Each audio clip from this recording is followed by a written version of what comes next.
This old greystone on St. Dominic Street, this building at the corner of Park Avenue and Sherbrooke Street, and this abandoned school in Ahuntsic are all vacant buildings that caught fire during a recent 5-week stretch, and they're part of a bigger problem in Montreal. City officials estimate about 800 buildings sit derelict across the city. According to data obtained by CBC, these buildings are most susceptible to fire. Between 2020 and the end of 2023, 11 of the 80 serious fires in Greater Montreal were in vacant buildings. Older buildings are also at greater risk. CBC's analysis showed a little more than half of major fires in Montreal during this time period happened in buildings constructed before 1945.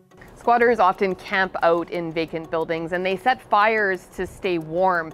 These vacant buildings, they also tend to be old. They're made out of wood and they're built according to outdated fire codes. So if a fire starts burning out of control, there's often no fire alarm or automated sprinkler system that's going to put it out, which can be really scary for neighbors. There must have been at least 6 trucks parked out here and about 100 firefighters. 4:30, 5 o'clock in the morning. And it was almost unbelievable.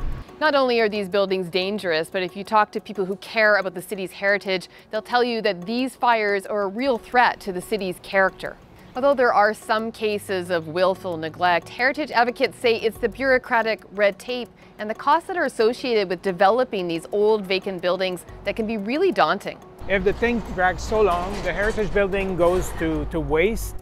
And the project ends up being sort of in quagmire. So what is the city doing to combat this? Well, last fall they passed a new bylaw that requires property owners to maintain a minimum temperature of 10 degrees inside their vacant buildings, and they have to secure entry points. They also have to register their vacant building with the city every year.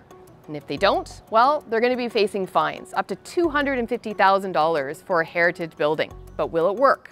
If you have a law, you have a regulation, you have a bylaw, no one's out enforcing it, well, it doesn't really have much weight. So, I mean, that requires adequate staff. The city insists it has enough inspectors, but admits when it comes to the registry, the progress on that, well, that's going more slowly, and that registry will be set up within the year. They hope still that the bylaw is going to send a message out to property owners that they will be accountable for their buildings and they have to look after them properly.